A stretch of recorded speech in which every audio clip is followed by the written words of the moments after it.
اعوذ باللہ من الشیطان الرجیم میں اللہ کے پناہ مانگتا ہوں شیطان مردود سے۔ کذبت ثمود المرسلین سمود نے بھی رسولوں کو جھٹلا دیا۔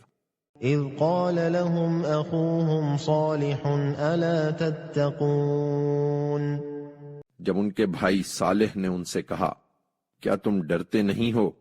انی لکم رسول امین میں تمہارے لیے ایک رسول امین ہوں، فاتقوا اللہ واطیعون اس لیے اللہ سے ڈرو اور میری بات مانو۔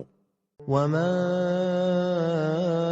اسألكم علیہ من اجر ان اجری الا علی رب العالمین میں اس پر تم سے کوئی صلہ نہیں مانگتا، میرا صلہ تو اللہ رب العالمین کے ذمے ہے۔